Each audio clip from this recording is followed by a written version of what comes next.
Um, Greetings, people of the internet. So, I've currently been recovering from a sickness that I kind of caught about a week ago.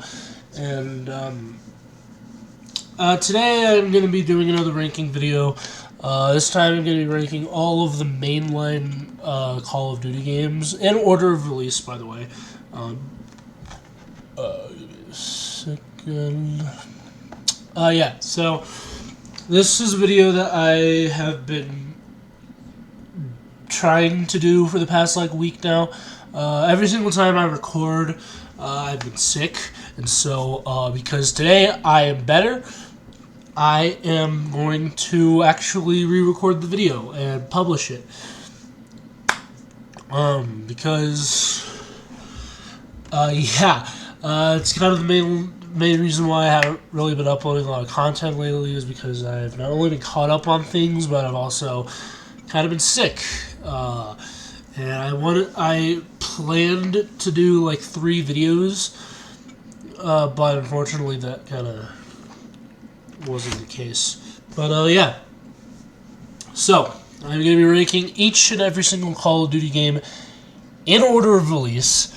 And all the mainline ones. Unfortunately, the person who made this tier list didn't exactly add each and every single game. So COD Mobile isn't on here, obviously, and Roads to Victory, World at War Final Fronts, Big Red 1, even United Offenses isn't even in this list.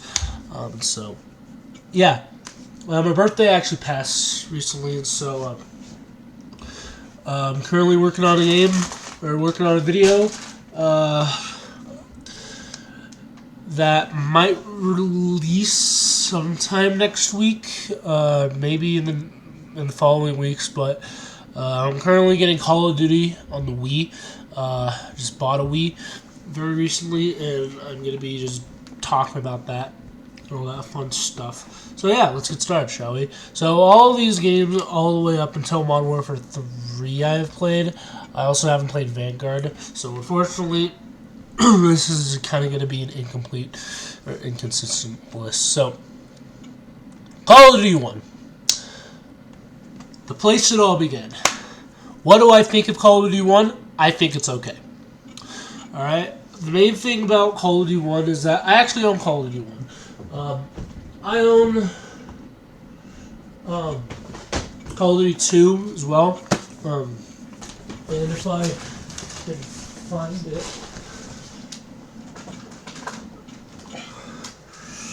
I also own Call of Duty 1.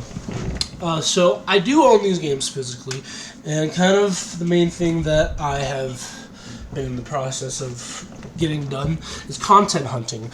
And basically it's going to be like a series, and all the Call of Duty games I'm currently in the process of getting and currently in the process of playing.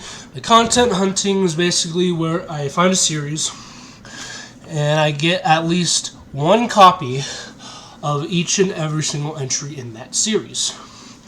Either I get it officially or I do it through emulation. Unfortunately, I've had to kind of go down the emulation route for a lot of these because they're hard to come by. And with the Silent Hill series, for example, I own Silent Hill 1, or Silent Hill 2, 3, and 4 on PC, and kind of other entries in the Silent Hill franchise, like Shattered Memories, are very difficult to come by nowadays, and unfortunately I've had to kind of go down the route of emulation. But yeah, so Call of Duty 1 I do own, I have played it, and I'm going to give this a solid A tier. I'm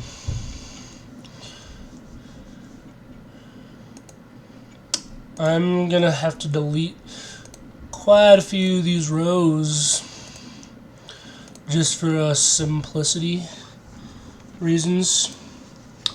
There we go.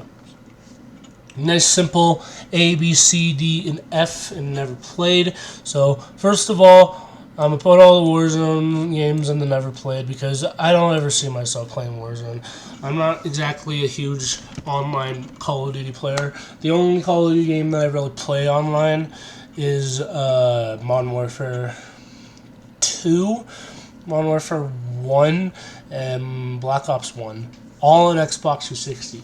And I mainly play older Call of Duty games online, and I've tried playing Call of Duty 2, and I've tried finding servers for those games, but unfortunately Activision's kind of cut off those servers, which I unfortunately found out after I bought Black Ops 1, because back in the day, I played Black Ops 1 on the Wii online back in the day, and I really enjoyed it. I found it to be an enjoyable experience and all that fun stuff, and it's unfortunate to see that, I can't play online anymore.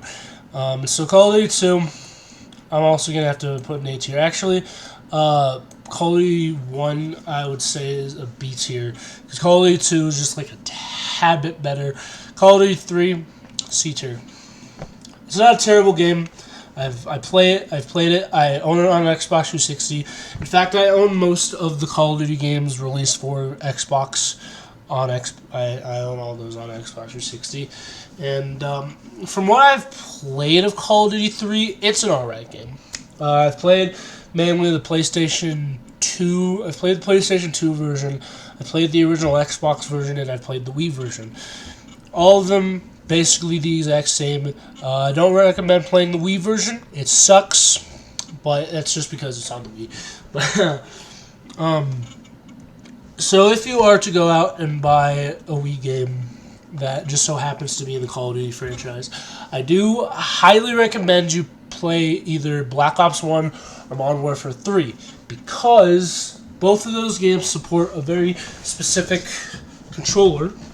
If I can find it.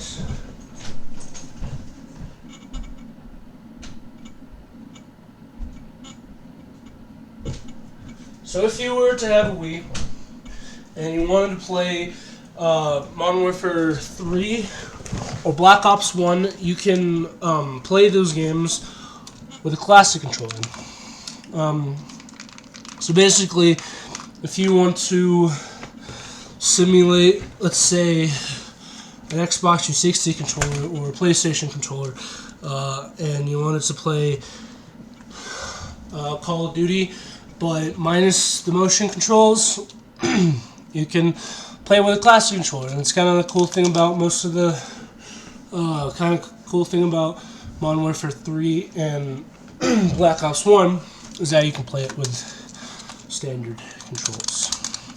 So yeah, I highly recommend that if you do buy a game, either buy a Wii Zapper or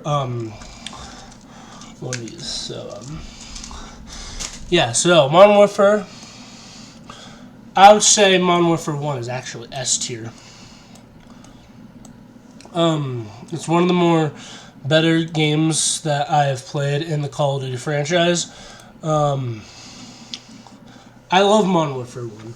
And I even would say that World at War is another S tier, because Modern Warfare 1 and World at War both kind of introduced me into the online gaming side of things. And I would also put Modern Warfare 2 as also an S tier game, because the S tier is kind of the games that I kind of see no flaws in them. The unfortunate thing is that all of these games on veteran difficulty fucking sucks.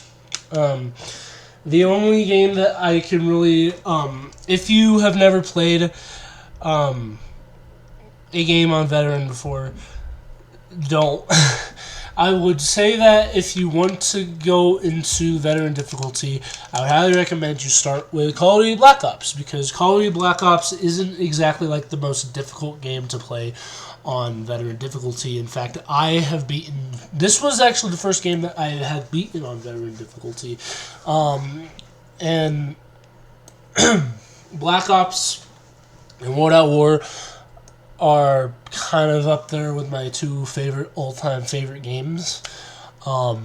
And I love both. I love all the Call of Duty games very equally.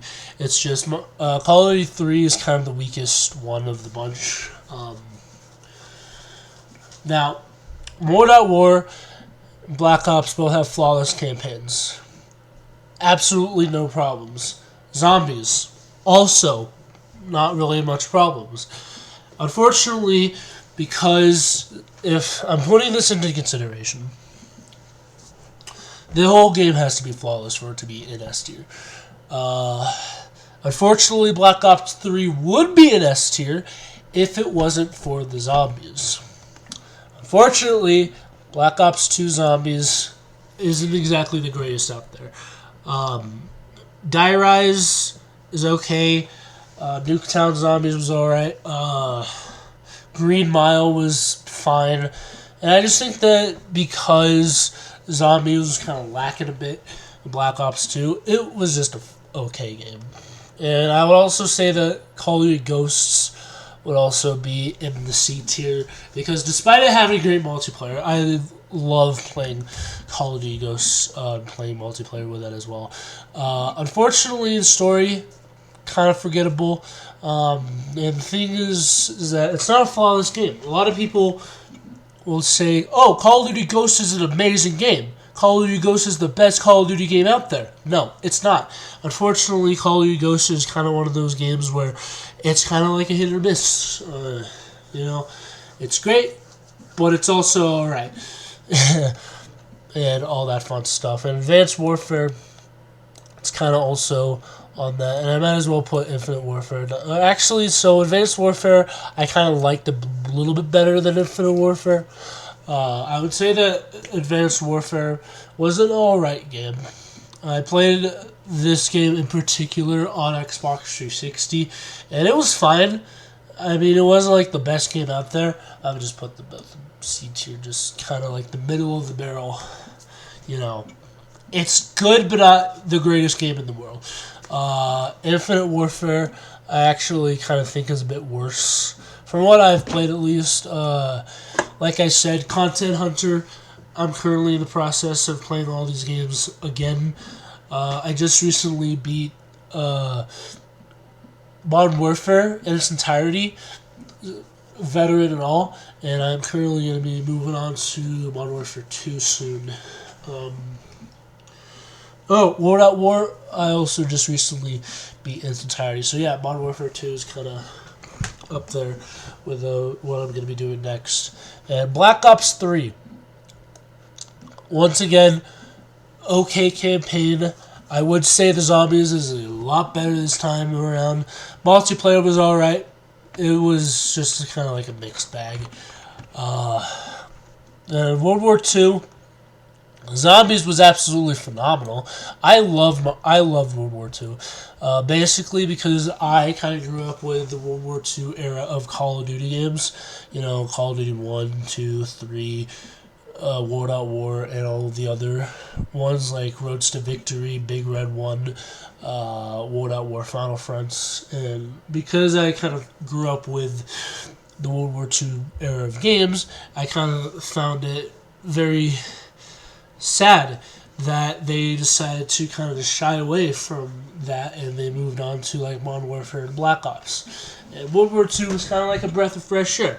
I wouldn't say it was like a flawless game, but I did find the game to be fairly enjoyable. And Black Ops 4, I'm going to have to put it in D tier. I enjoyed Zombies. Multiplayer was alright.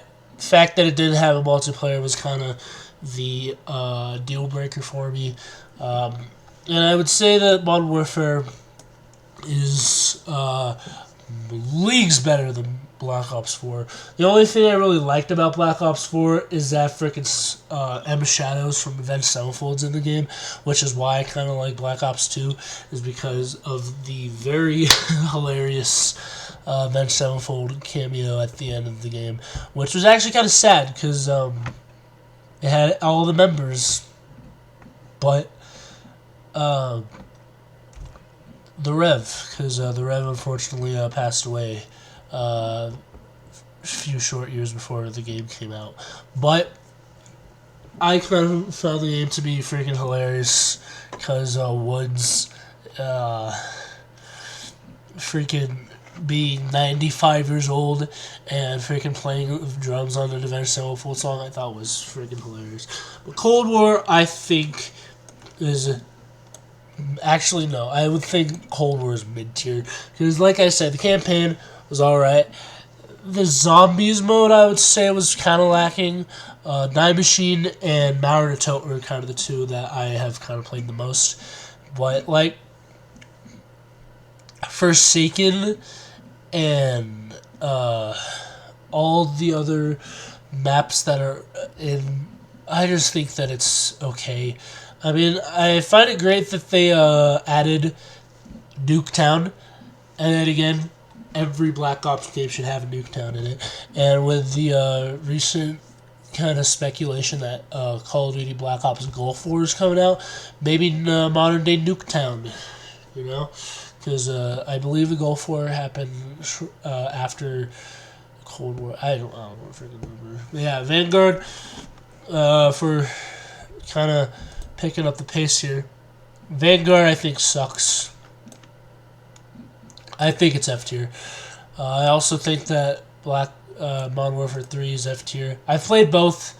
Didn't really like them. In fact, I bought the game at GameStop and then returned both of the games very shortly afterwards because I bought both of them on PlayStation 4, which, you know, PlayStation 4 is alright if you want to play like modern day Call of Duty games, because basically PlayStation 4 is like where all the Call of Duty games have really ever released. And yeah, so Vanguard and Modern Warfare 3 I just thought were mid-tier or very low-tier games, because Modern Warfare was basically just like a rehashing of Modern Warfare 2, and they said, oh, we're going to have like plenty of time. We're not going to release it this soon. And then they release it, and then they have fucking Zombies mode, which is basically just a rehashing of Cold War. I absolutely thought Modern Warfare 3 was just a very awful game, and I hated it. It's just how that works. And I thought Modern Warfare 2 was a little bit better, but like I said, most of the Call of Duty games I think are okay, but just not like the greatest games in the world. I liked Modern Warfare 1. In fact, I would actually move that up to A tier, because I think that most of these Call of Duty games are pretty alright. Vanguard, Modern Warfare 3, Infinite Warfare, and Black Ops 4, I think were probably like the most lacking in terms of content. Because Black Ops 3 or Black Ops 4 is probably like the most content-filled one of the bunch. It just doesn't have a campaign. Like the kind of like that was pretty much the deal breaker for Black Ops 4 for most people, is that Black Ops, everyone wants the campaign. World at War was an amazing campaign, and that's kind of within the realm of Black Ops because it's got Rezonov in it, which basically means that World at War is connected with the Black Ops franchise. So there's that. And the cool thing about World at War is that it was a new game at the time, and it had zombies, which everyone loves zombies. And Black Ops 1, once again, was a new game.